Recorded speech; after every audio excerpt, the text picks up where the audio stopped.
Hey, what's up guys? Little man with a big opinion here. Today's video is going to be a simple one. I'm getting most of my information from the CDC website and the FEMA website. And I've actually closed the FEMA website. Let's give me a moment. So, pulled up the FEMA Comprehensive Preparedness Guide. It's like a 50 or 60 page guide. I'm on page 14. Actually, it goes down to page 124. I guess the previous version I had on it was double sided, but it's a fairly good outline that they've given us, and I haven't really looked at it before, so we're going to kind of go through it and just discuss it with you. Planning fundamentals. Planning must be community-based, representing the whole population and its needs. So, if you are just planning for yourself, your single individual, that's fairly easy. But, going down to the next one, planning must include participation from all stakeholders in the community. So, if you are planning for a family, it's you and your partner and your kids, then you need to involve your partner in your plan. You need to involve your kids in the plan. If they're a little too young to understand, that's perfectly acceptable. But, once they start walking to the bus stop on their own, you're giving them simple tasks like doing laundry or dishes or helping you sweep or something, then at that stage they're old enough to understand the importance of a plan. Because if you sit in your office and you decide that you need to implement some sort of plan, whether it's bugging in, bugging out, evacuation routes, what's your plan if you're separated and you don't involve all parties, then you're not all on the same page. Most people don't work in the same field as their significant other, so for at least 40 hours of your day, you may be off at work, your significant other's off at work, your kids are off at school or daycare, and it can be expanded even further. Maybe part of your preparation plan is grandparents, aunts, uncles, cousins. Some people could be at home. Some people could be traveling at the grocery store. So it is very important to involve, they call them stakeholders, involve your friends and family if they're a part of, your overall plan. I have family 5 and 6 hours away from me. They're not, the immediate plan for prepping, but say there was some sort of hurricane. The plan typically is for me to go pick up my handicapped cousin.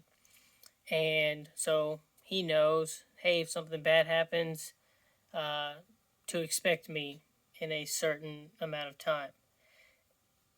Next thing on this list, planning use a logical and problem-solving process to help address the complexity and uncertainty inherent in potential hazards and threats. So that one, I kind of started getting into it in the previous statement. I plan on going to pick up my cousin anytime there's a hurricane. He lives in the floodplain coastal region of the United States, or of Texas. Technically, it's the United States. And I know, based on our early warning systems and how we track hurricanes, the window of opportunity to go get him without having to be stuck in traffic. But I do plan on for traffic, and I tend to bring enough fuel to completely refill my tank once. I do bring a bug out kit, food and water, just in case we've got to sit in a nice crawl as we head further away from the coast. That's really the biggest thing that I've planned for and had to implement for. I talked about the inherent risks with that part of the plan, and I have contingencies in place to deal with those aspects. It would be extremely uneventful if we ended up having to walk/push him back because I wasn't topped off on gas and I didn't have anything extra.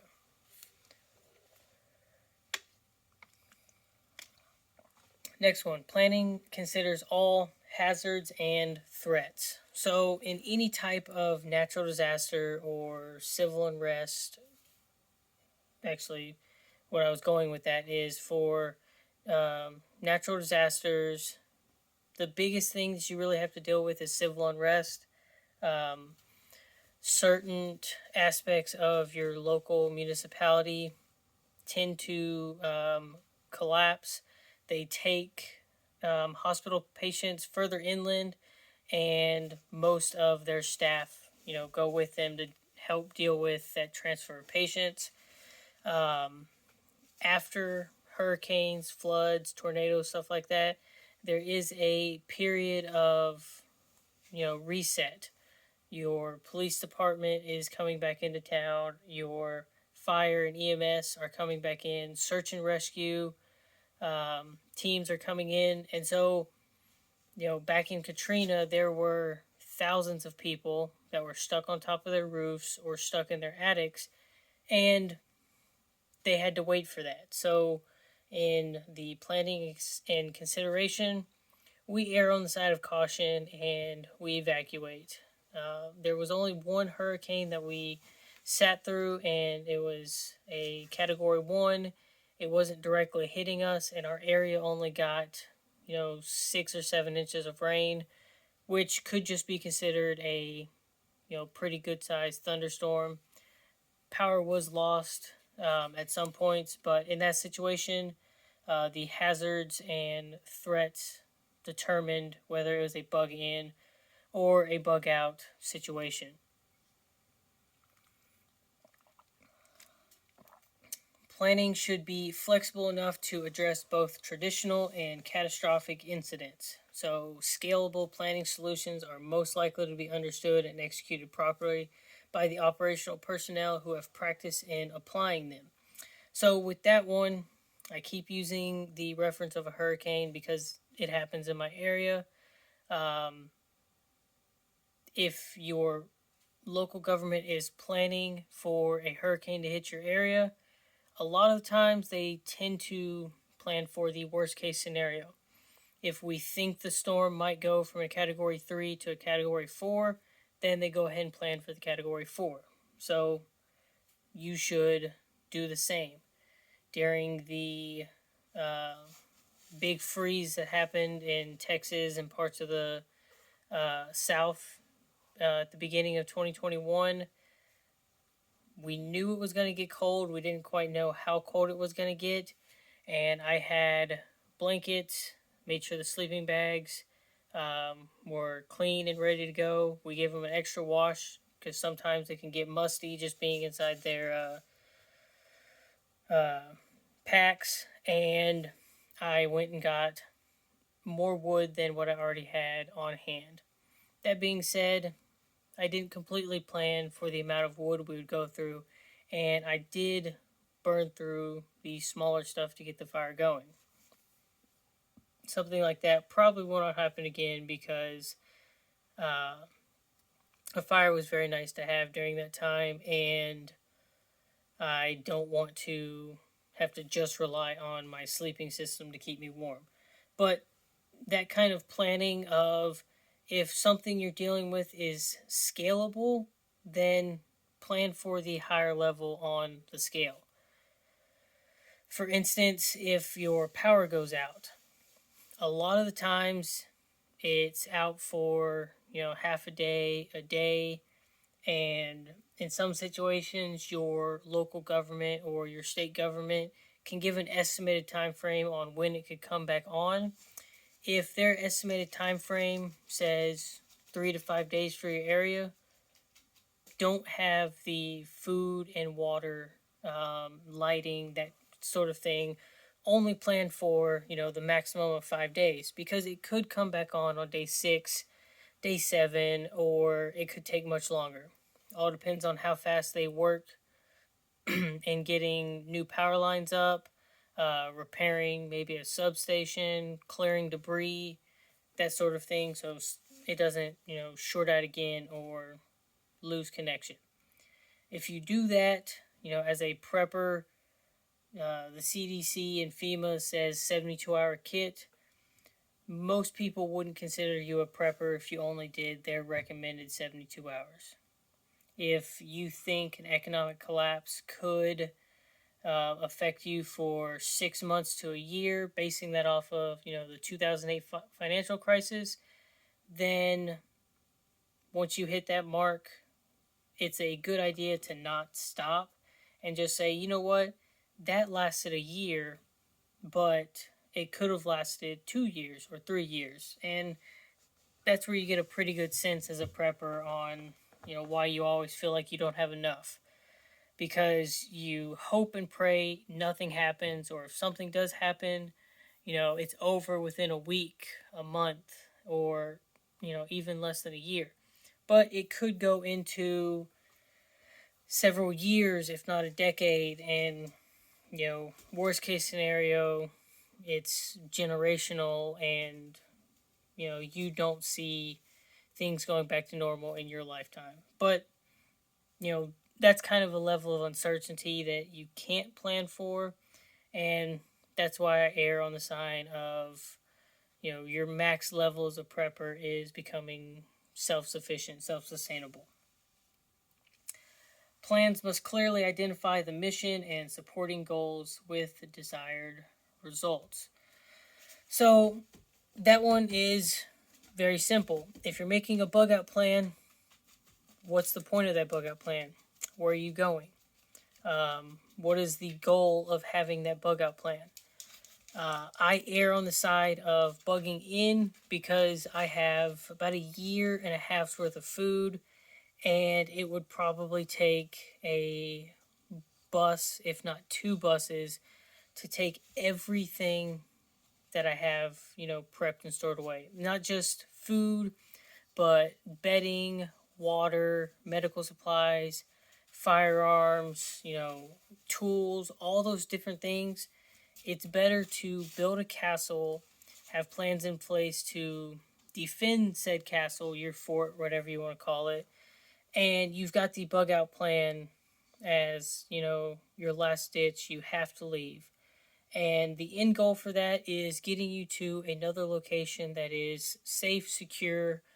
It's got other supplies that you can restock, get back on your feet, and quite possibly it could be your primary bug in location. If you live in a city, but you've purchased 10, 15 acres, I'd say at least half a gas tank away from the said city.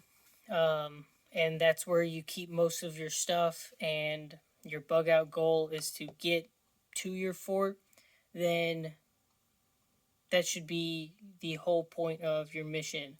The supporting goals is making sure you have the gas required to get to your location, and not just the fastest route to get to that location, but have you gone to your bug out location taking the state highway instead of the national highway system? How are you taking farm to market roads instead of the state highway?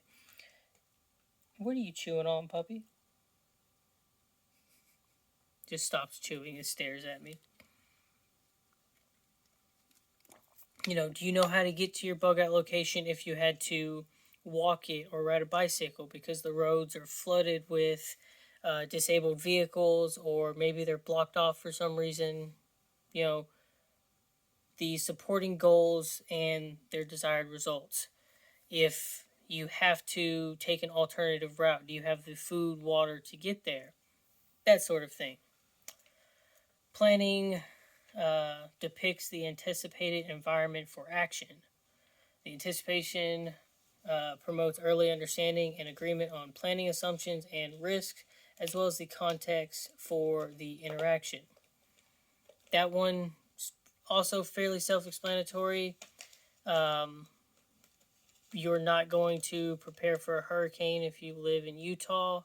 You're not going to prepare for an earthquake if you live somewhere where there's not earthquakes. I just know California's got their earthquakes, but your plan should mimic your area. I'm not preparing for Yellowstone based off of their projected, maps. This is the dead zone. This is the zone that you should evacuate within so much amount of time, and this is how big the cloud's going to get. Where I live, I still have like a 150 to 250 mile buffer, and the reason why I have that big of a difference is depending on the way the winds shift, they say it could shift the smoke cloud. So I don't prepare for that, and I don't really prepare for a zombie apocalypse because I think it's extremely unlikely. Although that is what got me into prepping, was a zombie apocalypse. Planning does not need to start from scratch. So the whole point of you watching this video, you want to know setting up a prepper plan. You don't have to do the research on your own. I didn't do the research on my own. I am reading this off of FEMA's website. Identify applicable authorities and statutes, gain insight into community risk perceptions, identify organizational arrangements used in the past, identify mutual aid agreements, identify private sector planning, learn how historic planning issues were resolved, and identify preparedness gaps. So, going back into the example of the big freeze, I didn't have near as much wood as I should have, and as I've started putting away wood for this winter, I am planning ahead. I did move somewhere where it stays colder longer, so this will be my first winter in this area. So I actually don't quite know how much wood I want to keep my fireplace lit on the nights that I want to keep it lit. But after this winter, I should be able to gauge how many cords of wood I need, and in the future I can stockpile that much wood, and maybe you want to create a 5% buffer on that, or a 10% buffer in case you have a couple of extremely cold weeks, or it extends longer than what's normally considered winter, and spring should have started. We shouldn't have had any more days where it's below freezing, that sort of thing. Identify preparedness gaps. That one, I think, goes back into the all stakeholders should be involved. If the plan is kept to one person, then you might think this is the greatest plan. But if you have 5 or 6 people and you're planning this part, they're planning that part, and then you all come together and you present your plan, your idea, and you might not have been in charge of the stockpiling of food, but for some reason that person thinks we're going to live off of Twinkies. They do have a really long shelf life, but I'm diabetic. I can't live off of Twinkies. So let's change out Twinkies for, granola bars, oatmeal, something else that is non-perishable. This person's in charge of the bug out location. Maybe they didn't know that area has a seasonal creek, whereas this spot, we've got a couple of spots where we see spring water coming out of. They planned and prepared for that, seeing water in that area, but that it's just seasonal. When over here, it's spring fed, it comes out of the ground year round, so maybe we should do it over here. That's identifying holes in your preparedness. Next one, planning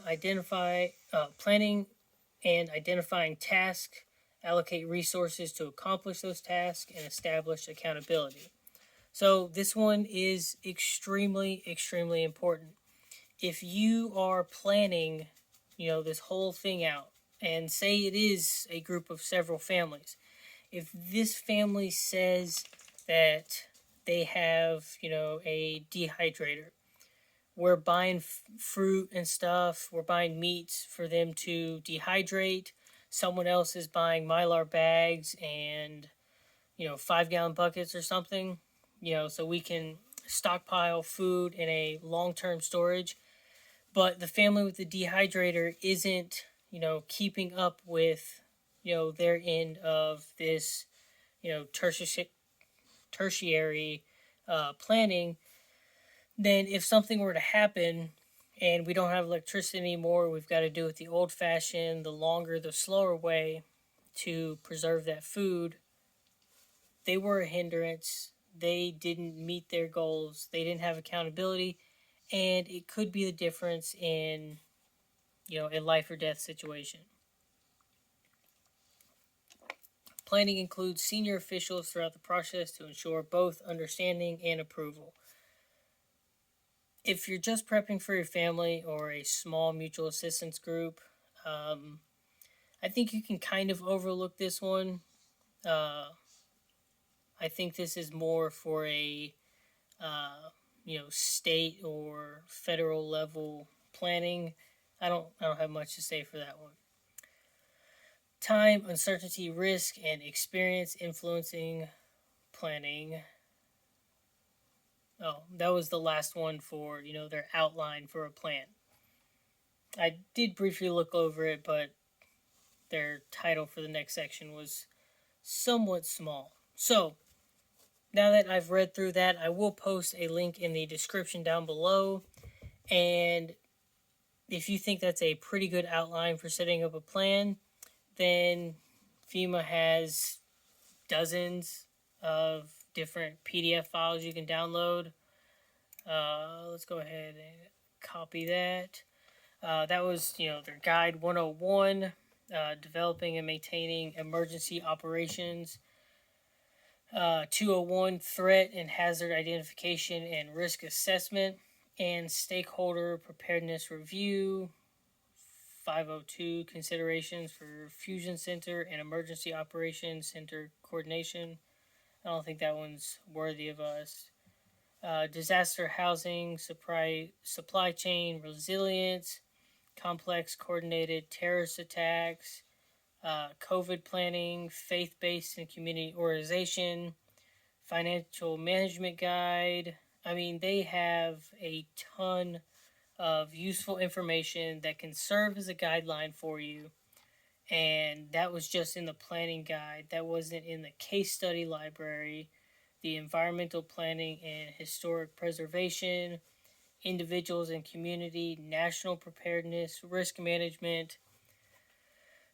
There is a massive amount of information on this website, and it does go back, several decades for their historical preservation. So, with that, if you found this information useful, please like and share and subscribe and do those kind of things. If you personally know a friend or family member that would benefit from the information provided in this video, then share the video with them. We're climbing in subscribers. Our watch time is doing phenomenal, but I want it to reach more people because I think this information will be useful for them. And with that, I'll catch you in the next one.